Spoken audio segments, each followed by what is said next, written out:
Is movie going back around the world? After this weekend, can we confidently say that? Or do we still expect any more pitfalls, twists, and turns as we look at the rest of the year?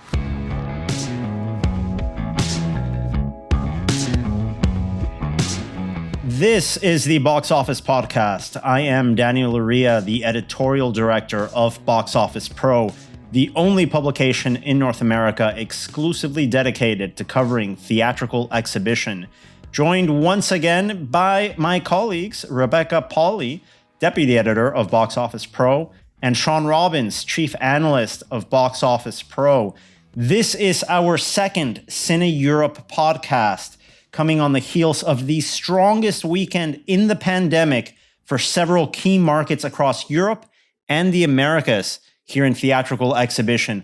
A lot of great momentum. We'll be going into detail on that later. We will also have special coverage recapping as much as we can from Barcelona, where I'm at right now with our CEO, Julian Marcel. We will be going over those highlights from the event later on today, as well as some insights on the technology side of the show with our partners from Cinionic, who are sponsoring this week's episode. This episode is proudly presented by Cinionic. Cinionic's future-ready enhanced services and technology solutions provide compelling cinema experiences, peace of mind, and financial flexibility. Today, with more than 95,000 projectors installed globally, cinemas around the world trust laser projection by Cinionic to power the next generation of moviegoing. Visit Cinionic at this year's CineEurope and discover why theaters look to Cinionic to provide the solutions of tomorrow today. Well, there's a lot to catch up on CineEurope, guys. We'll get into that shortly. But let's open with the weekend's box office results first. Rebecca, this was a massive opening weekend for Venom, which you actually saw at the drive-in, this Venom sequel. How was that experience? This was my very first drive-in experience. I caught it at the Warwick Drive-In in Warwick, New York. Just an absolutely amazing experience. Daniel and Shawn, as you both well know, 2020 was Box Office's 100th anniversary. And as part of preparation for centennial coverage, we've been, going through the archives and seeing the ads for some of those like double features from the 70s, like, Killer Spiders from Outer Space or Demon Biker Ladies from Hell. Titles like that. This felt like one of those perfect double feature drive-in movies. Just silly, fun, a really good time. Critics didn't like it, but I really did love it. And so did audiences in North America, because it opened to $90 million in the domestic market. That is the biggest domestic opening weekend of the pandemic, the second highest October opening of all time, trailing only Joker's $96.2 million. It even opened higher than the original Venom, which in 2018 opened to $80.26 million. And that on actually over a holiday weekend, which this Venom sequel did not have the advantage of. And obviously, of course, Venom 2 had the handicap of opening during a pandemic. Nonetheless, AMC and Cinemark both reported that because of this film, coming out, they had their largest single-day grosses of the pandemic in the North American market. So, Shawn, I don't think anyone was necessarily expecting this high of a result from Vintage Let There Be Carnage, but it really did show out. And that has to be in part because it was a theatrically exclusive film. Absolutely. And this was, after so many months of we've worked on forecasts for films that have, either maybe beaten expectations by a little bit or hit expectations in terms of these big releases like F9 and Black Widow over the summer. We still had not really had that movie. Shang-Chi was kind of the first clear suggestion that this could start becoming a thing, but that was a one-off, that something could just really blow past expectations. And now here we are with honestly a film that I don't think a lot of people expected to explode like this, in the way that, maybe it was less of a surprise for a Disney Marvel film, I should say, with Shang-Chi, because the first Venom was a big hit. I think arguably it had somewhat mixed word of mouth, and there was just kind of this natural assumption that it might be the type of sequel that would see diminished returns. It honestly wasn't tracking as well as the first movie for a very long time. Now, in retrospect, we can kind of see that that was for a lot of reasons, probably attributable to the fact that not many people really knew when it was going to come out until right up to release. And it certainly played well to casual audiences, and it didn't rely as immediately on that diehard fan base. So, and I think just in addition to all that, maybe this is kind of the first example of a movie that can overperform in terms of bringing back people who have been away from theaters for so long. Maybe it went past its ceiling. This is potentially way better than it would have done pre-pandemic, I think you could argue. So a lot to unpack, that's for sure. And really just building on some of that momentum that I think the other tentpoles that performed well helped build in terms of welcoming audiences back on that first trip back to the cinema. We're no longer talking about tentpoles coming out, having to shoulder those expectations of being someone's first time back to the movies, right? And you guys remember that first trip back to the movies after this pandemic started happening. We were nervous, we were tentative. It really wasn't as comfortable as exhibitors have tried to make it. There's a lot of trepidation, I think, for anyone doing that. And I want to bring in some insights that our colleagues over at NCM, the cinema advertising company, put together. They poll a number of moviegoers across the nation very frequently here during the pandemic, before the pandemic, just to see where moviegoers are in terms of sentiment. To give you some idea, guys, back in the week of September 8th, when Tenet was still the big movie we were all talking about here in North American cinemas, according to NCM, 32% of their moviegoer respondents had been back to the movies at that point in early September 2020.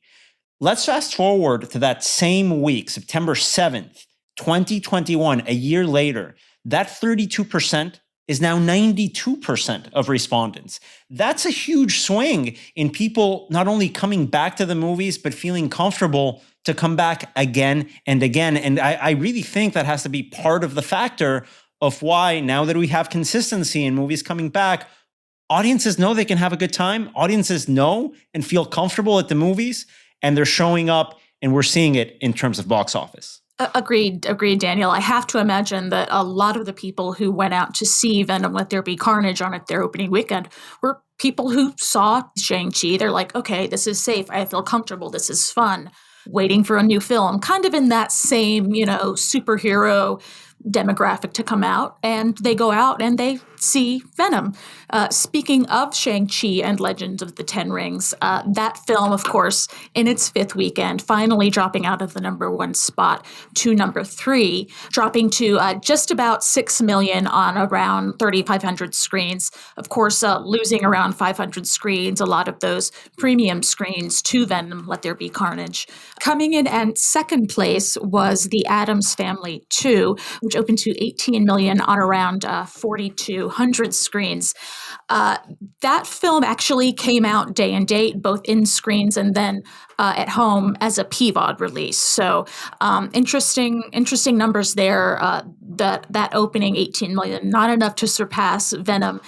Shawn, what did you feel? How did this line up with your expectations? Because this is the first family film to come out in quite a few weeks. At the same time, I mean, the first film in October 19 opened to around 30.3 million, so a big drop there. Yeah, and I think this is one of probably the 3 releases that I would say really kind of hit that expectation. And yeah, obviously we had to temper forecast for this because of the 2 big reasons. Number one, the fact that it was available as a PVOD release at home, which is in large part due to the fact that families, parents, and young kids are still part of that audience, not quite going back at the same levels because of vaccines not being available to kids under 12. So this was expected. And honestly, I would say that this is actually a positive sign for family movies going forward, because once those vaccines are available for that age group, this really speaks to the hunger and the demand for parents and kids to get back to movies, hopefully by the end of this year, but not certainly, but almost, I would probably think throughout next year, by the time that eligibility is kicking in. This was a sequel to already a surprise hit 2 years ago, and for it to come in at 17 million despite at-home availability and those other factors, just really speaks to, I think, where this recovery will go for family films in the long run.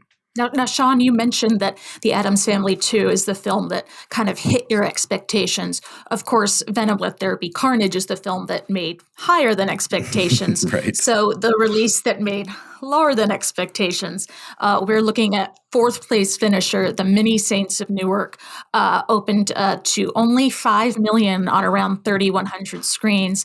A Warner Brothers release, and thus debuted day and date in theaters and on HBO Max. We have to start rephrasing day and date when it comes to these Warner Brothers titles. They're looking like Day and Dead when they come out on the box office, unfortunately. I mean, this is, it's unfortunate because, as we've talked about in the past, we acknowledge how important it was for a studio like Warner Brothers to come out with a way that made sure films hit their release dates in the toughest part of the pandemic. I think everyone agrees that was a really important decision that was good for the industry. At this point, Shawn, I mean, it's been really disappointing returns as we're seeing great overperformance of films going theatrically exclusive. Did Warner shoot themselves in the foot by committing to a whole year's of day and date releases here?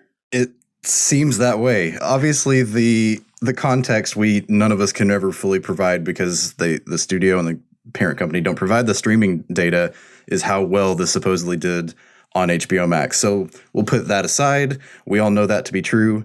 Just looking at the box office numbers, this is not what you expect from a Warner Brothers movie.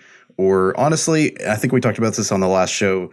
I think what could have been an example of another type of Downton Abbey sort of film based on a massively popular, award-winning TV series with a fairly sizable audience. I think Newark was a film that maybe if it didn't quite have Downton Abbey potential, it certainly could have been, a mid-teens to maybe low 20s opening under normal circumstances. This just really proved that if a movie is available at home to watch for free with that target audience, I think is very important here because it's a very adult-centric audience. They're making that choice, and it's become a trend of Warner Brothers movies over the last few months. There's not really an example of a movie that's beaten expectations or even hit expectations at this point under their banner over the last few months. Guys, for context, in this domestic opening weekend for The Many Saints of Newark, of course, as you mentioned, Rebecca, opening in fourth place with $5 million. Remember back in August 2020 when Unhinged, starring Russell Crowe, came to the movie theaters in the middle of a pandemic? That movie also opened with $5 million. When looking at things through that lens, like you say, Shawn, I'm not sure this is a great strategy, as also you mentioned, without really knowing what the impact is on their streaming service. But without keeping things too negative, it was overall a great weekend for movie theaters here domestically with the record-setting debut of Venom, There Be Carnage. As Rebecca mentioned, $90 million opening weekend, the highest of the pandemic. And overseas, that momentum kept on rolling with the debut of No Time to Die finally coming out. That made $121.3 million from its overseas debut across 54 markets.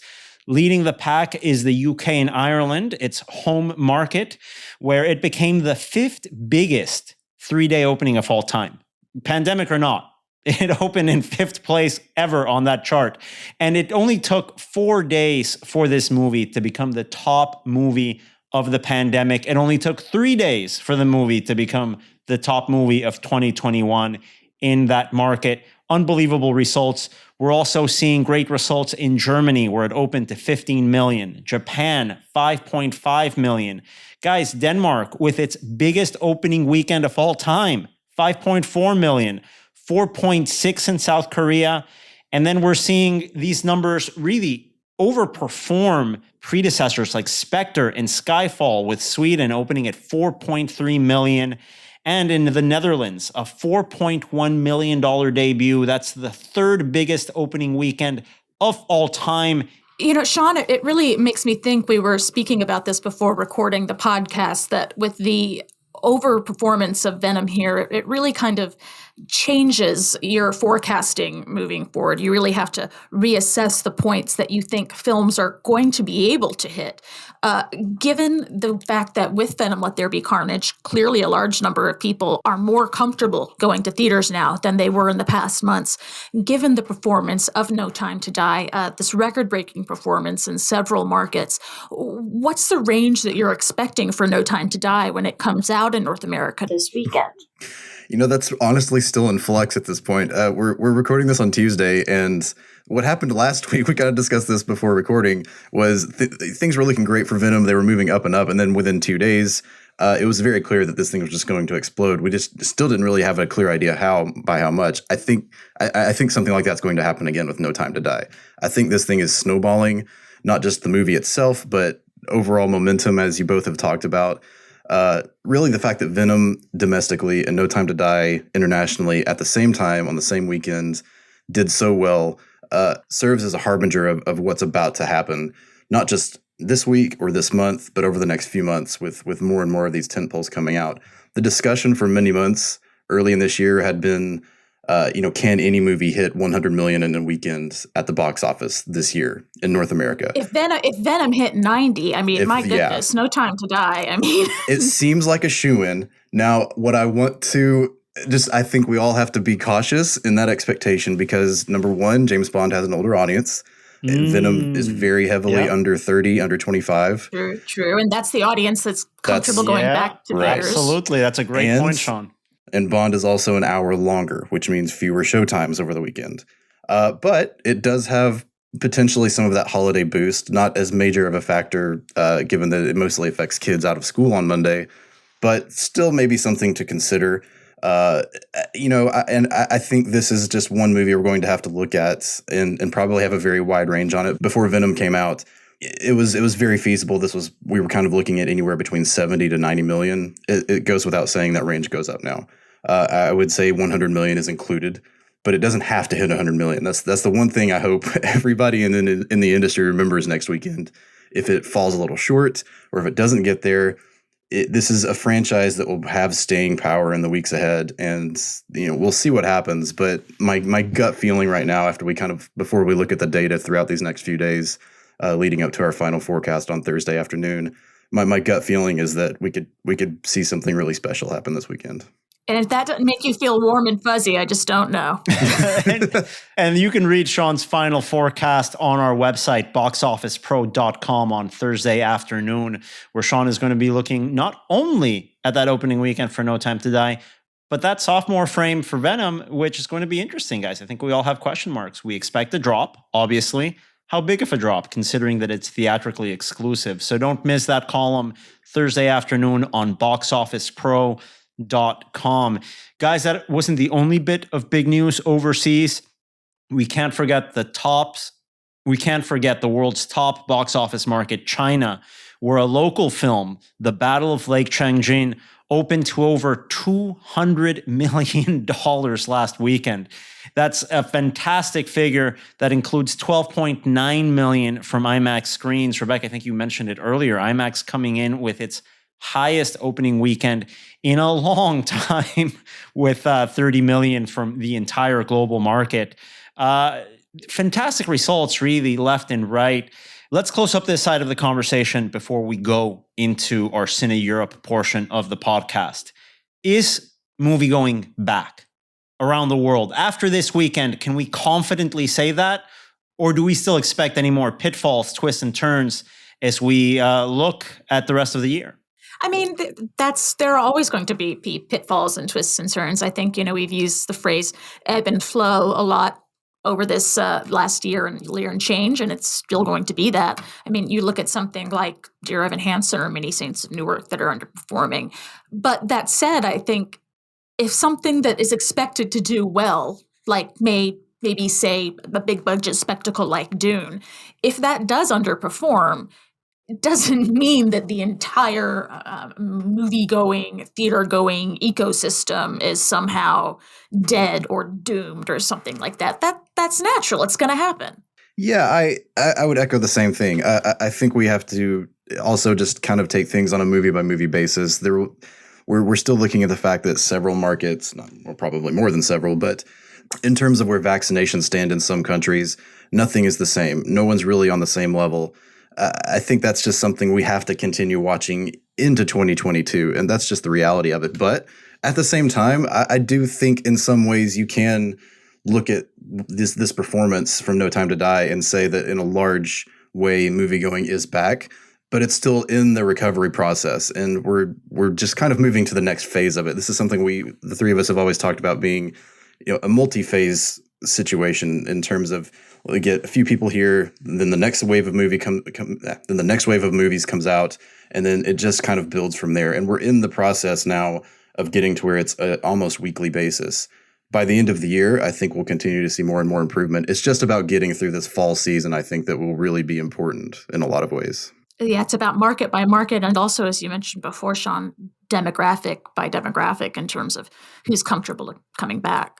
Absolutely, guys. And I think as we have that conversation about markets, about demographics, it's always valuable to check in with our international colleagues to see what's going on in the market. For those folks listening on Thursday, don't forget that on Friday, October 8th, you can tune in to our CineEurope recap. That is happening at 11 a.m. Eastern, 8 a.m. Pacific on Friday, October 8th, where I will be joined by several industry guests going over the highlights of CineEurope 2021. And Rebecca and Shawn are going to be there live, offering some of the forecasting we have for Q4 and 2022. You can register for that web conference live on our website at any point. That's boxofficepro.com. Go to the top left-hand corner, click on live sessions. You'll be able to register and tune in, get a recording of the session afterwards in case you can't make it at that time.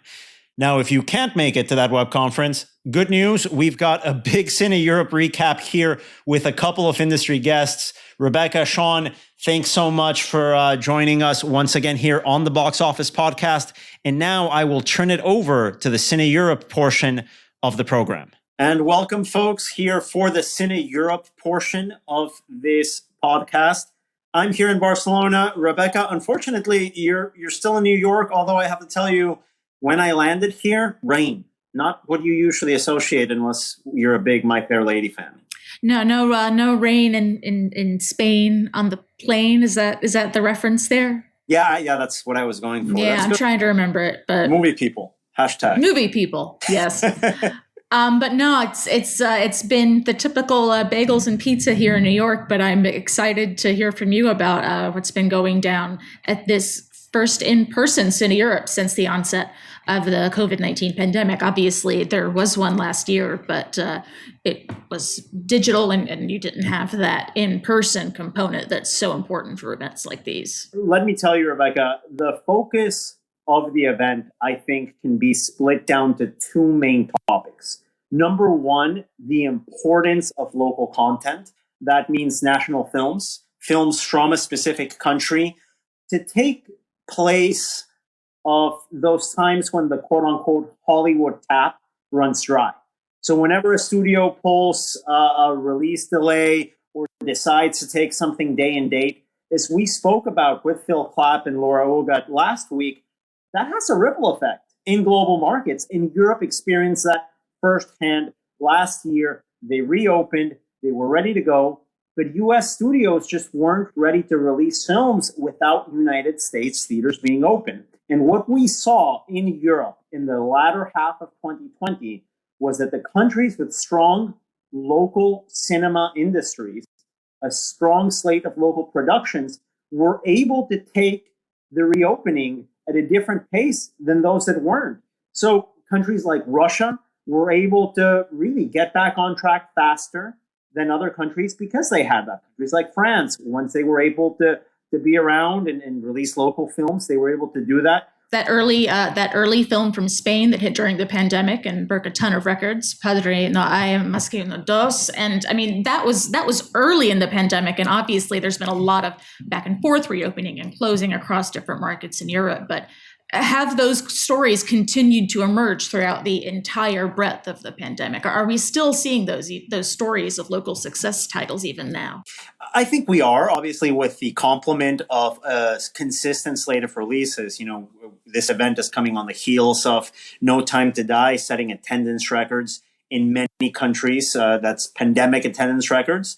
But you mentioned Padre No Hay Más Que Uno Dos, the comedy sequel that came out in Spain in the height of the pandemic in 2020 last year, set great attendance records during the pandemic in Spain. The producer of that film, Maria Luisa Gutierrez, was actually here at CineEurope receiving an award for taking that risk of releasing a film in theaters during this time. Now, it's not just any film hitting the market, Rebecca.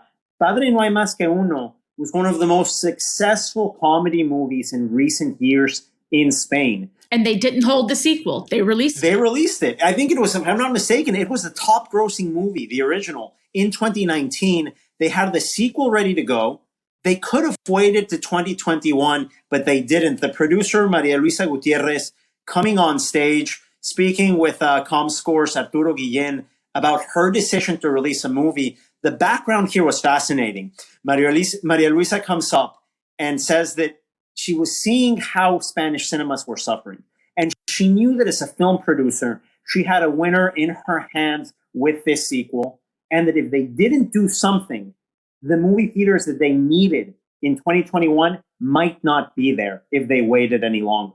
So she got in touch with Arturo over at ComScore Spain to talk about strategy. Arturo connected her with a team over at Gower Street to run some financial forecasts, some financial models on what would happen, identifying a gap in the Spanish market to release a movie in 2020 in the height of the pandemic.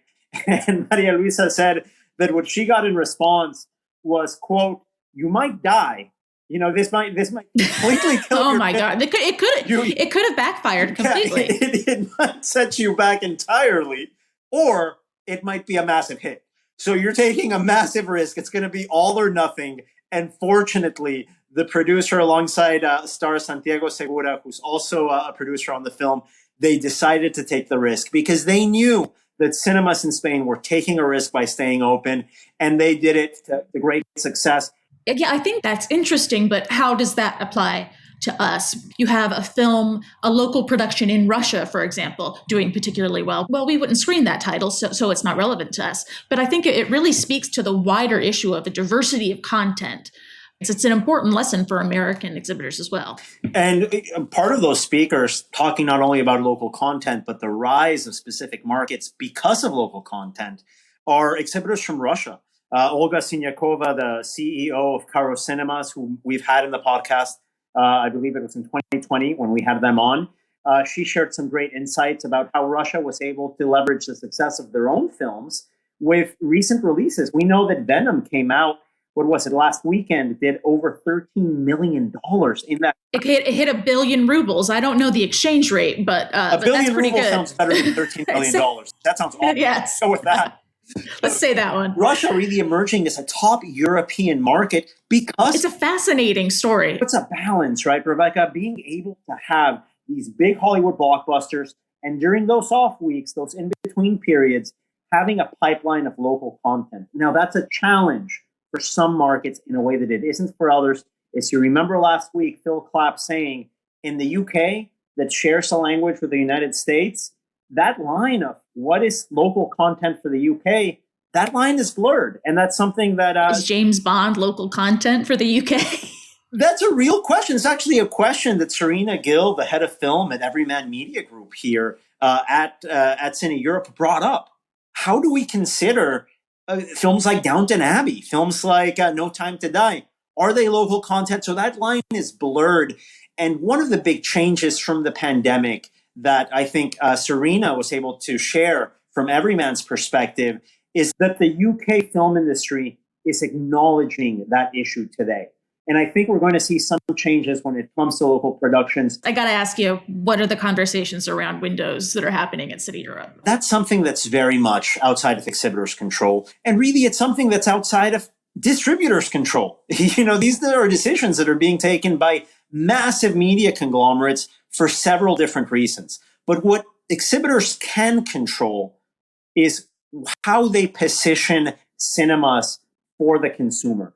So actually, let me interrupt this conversation we're having right now, Rebecca, because it's a great opportunity to go to a conversation I had with the CEO and CMO of Cinionic, our podcast partners for these series of episodes, where we spoke about the role of premium formats and premiumization, which is a huge conversation happening for exhibitors all over the world and is definitely happening here in Europe.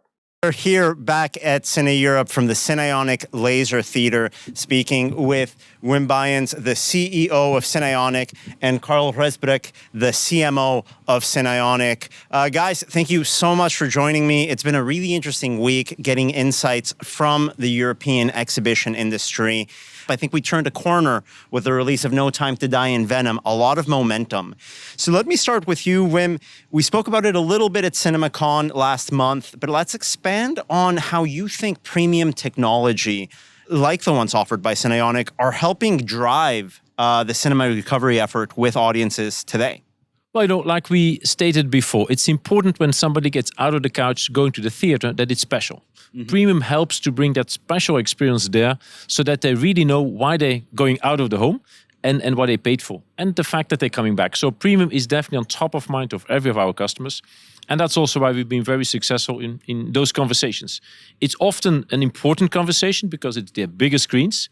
It is quite also an investment. So that's also why we come up with business models to, apply in this industry here to make it easier for them to digest with a flexible program. But it's really on top of mind for them. So we really see premium being also at the show in Europe here very important. One thing for us is very clear in this recovery, it's working together with the exhibitors.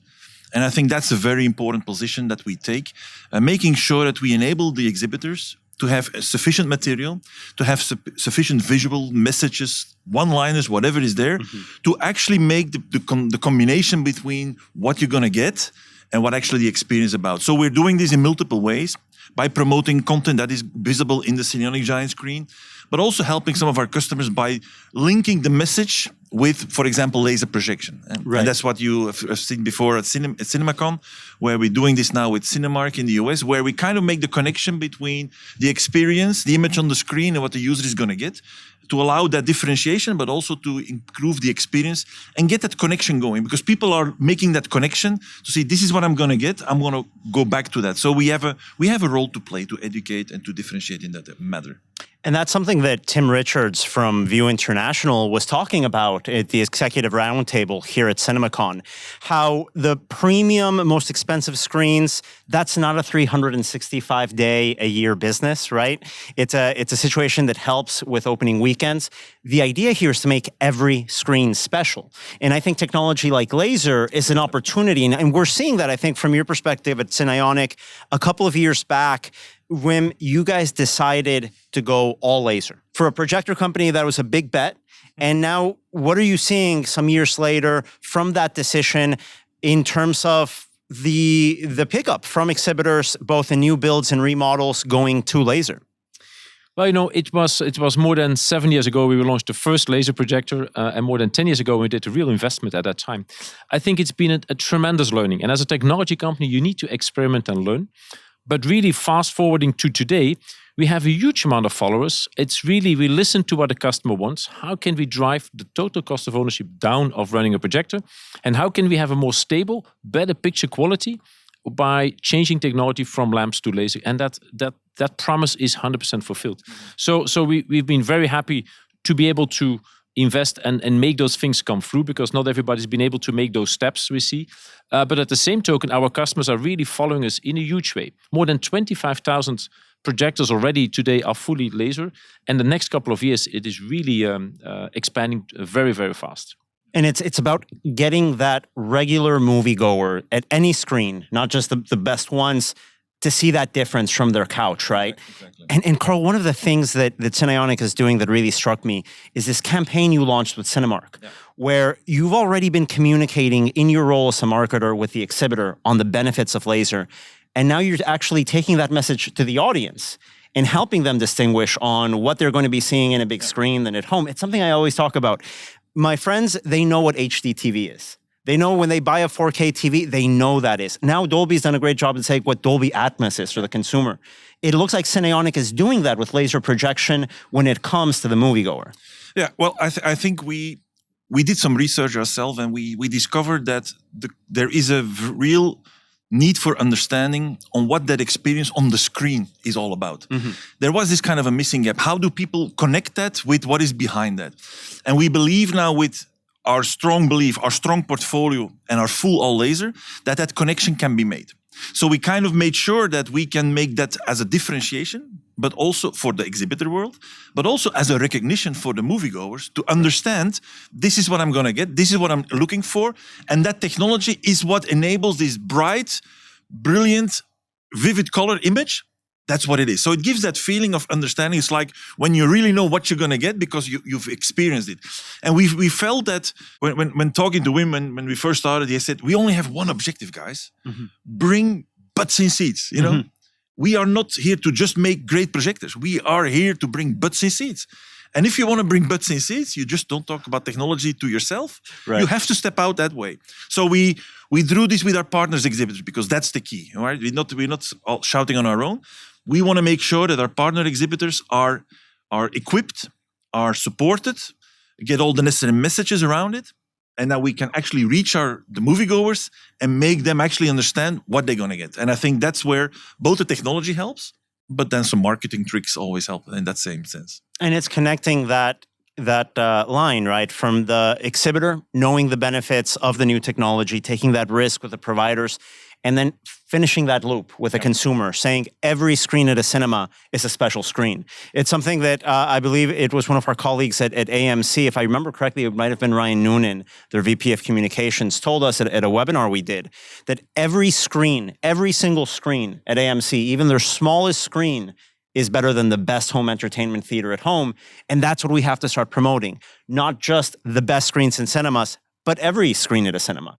Really fascinating to hear that conversation, Daniel. What are these other conversations that are happening specifically and maybe about the holistic idea of what a theater should be? You know, it's something that exhibitors worldwide, even on this podcast, we've heard differing opinions on it, right? So I remember the interview we had with Nathaniel Karmitz, one of the CEOs of MK2, the specialty French distributor and exhibitor, talking about how they don't really see premiumization as the right way to go.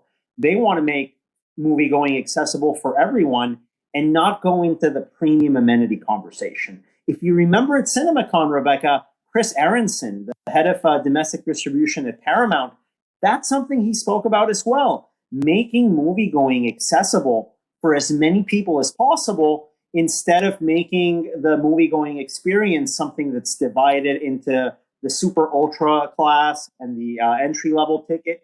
It's such an engaging conversation. And we're seeing aspects of that here, where one of the key points, I think, that Tim Richards, the CEO of View International, one of the main circuits in the UK market, was really stressing this same perspective that premiums are great for opening weekend. Premiums are great for the big screen experience. But it's, according to him, a quote, not a 365-day-a-year business. It's not something that every screen that you have and every showtime that you have is going to be a PLF. So Richards, from his perspective, he's really looking at things as how to elevate the movie-going experience for everyone. And that's something that, as you heard a second ago, that I was talking about with Wim Buyens from Cinionic, in what's the role of premium seating? What's the role of laser projection in every auditorium rather than just one? Elevating the movie-going experience. What's the role of things like mobile ticketing moving forward? I mean, what you're saying really reminds me of the conversations that we've had on this podcast with several representatives of dine-in chains. For example, in our Indie Focus episode with Matthew Baser of Flick's Brewhouse, talking about some people want a touchless, like, don't talk to me, I know what I want, don't come near me experience. And other people want that more personalized, quote unquote, let's call that the more premium element. The key, it seems to be, is just providing options. You don't want to price people out of going to the theater by any means. Absolutely not. And pricing, I think, is going to be a key component here. And mobile ticketing, as you mentioned as well. This session was actually moderated by our CEO, Julien Marcel, and he noted that for our parent company, which assists exhibitors with digital ticketing, they broke every single digital ticketing record last weekend for a 3-day span that they've ever had since starting this up. Now, we know the restrictions in the global market, but the uptick that they're seeing in terms of consumers adopting digital ticketing has been massive. Another big part of that, and I mentioned it briefly, are those more accessible premiums that you can adopt at your theater that aren't a PLF auditorium or an entire PLF. That aren't going to add a $5, however many euro premium to the ticket price. And Tim Richards brought up the importance of premium seating, of recliners. Now, recliners is something that everyone has at their home, but that's what you're also competing on. You can have the best sight and sound, which is great, but if you lose the moviegoer on the quality of your seat, sorry, you still lost them. So you have to compete at every single level. It's one of the big focuses for View moving forward, is making sure that every single auditorium is better than what viewers have at home. So it's a fantastic conversation as we balance the importance of premiums with issues like pricing. And Mark Way, the managing director of Odeon Cinemas and president of AMC Europe, it's something that he brought up here, the importance of being able to adopt concepts like dynamic pricing. And you might know this, Rebecca. It's interesting because at AMC, that's something that they're quietly rolling out. AMC in the United States rolling out discount days on specific days of the week. And on some showtimes, AMC is actually offering discounts of up to, I think, 25%, let's say 11 a.m., 2 p.m. showtimes during weekdays that they normally didn't used to. It's an interesting strategy when we look at what pricing can turn into moving forward for exhibitors. And that really ties into demographics as well. Who are the audience who you want to draw in particular times and might need that kind of, let's say, sweetening of the pot of a discount to do that? And then, of course, we have to address the other situation here as we talk about the return to cinemas. Now, we've been discussing in detail in this podcast the great results of Venom and No Time to Die to get audiences back in.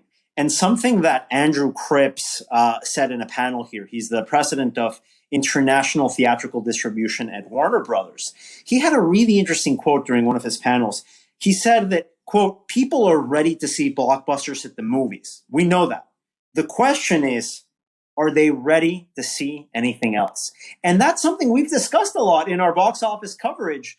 We know that the big tentpoles, they're bringing in people. The big question mark is, are adult audiences going to feel comfortable to come back in?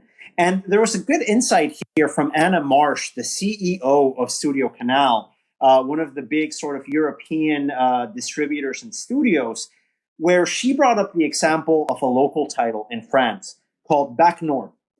This is a title that was supposed to hit a little bit of an older demographic in release when it came out in the late summer in France. They were very cautious to see what was going to happen, but to their older demographic, obviously not the most eager to come back to cinemas or to go back to anything in public for understandable reasons. Exactly. They knew this was going to be an issue with this release of this French title in the market, and they were right. Anna Marsh saying that those first couple of weekends, Back North had a really hard time getting to older viewers. It skewed much younger than they had anticipated. But what they found was that in week 3, week 4, week 5, the older audience came back. When you have a good title with good word of mouth, even if the audience, that older audience, isn't ready to come in opening weekend, if it's a good run of theatrical exclusivity, they can come down further down the line. That's a massive question that we have with a 17-day specialty window for independent and art house titles. And that theatrical exclusivity window is so key. I mean, you see these adult titles debuting here domestically and things like The Many Saints of Newark. If you don't give them theatrical exclusivity, they're not really having the chance to find that audience willing to go out to theaters for them, because all you have to do is click a couple buttons on your remote control. Well, it places undue expectations for smaller films, where I get if Venom has to make the bulk of its grosses in the first 5 days. Is that the expectation we have in the specialty market now to determine a theatrical run? Are we really going to put the same box office expectations of James Bond to Pedro Almodovar movies? It makes no sense. Or a movie like Titan, which was released by Neon, and obviously a local French title. Did that come up at all? It actually came up, Rebecca, in a lot of the conversations I'm having with exhibitors here in Barcelona from different parts of Europe, in the importance of making sure that these titles are well represented by a distributor. So you mentioned Titan, right? You've seen Titan. It's not the easiest movie to sit through. That is not a movie for general audiences. Let's just say that. But you know what? Titan is playing at your local AMC in New York City. At the biggest multiplex in town, Titan has showtimes in New York. That's more than we can say about a more, let's say, accessible title. And we've spoken about this before, like the biggest buzzy film out of Sundance, Coda. Coda is a lot more accessible than Titan. We can both agree on that.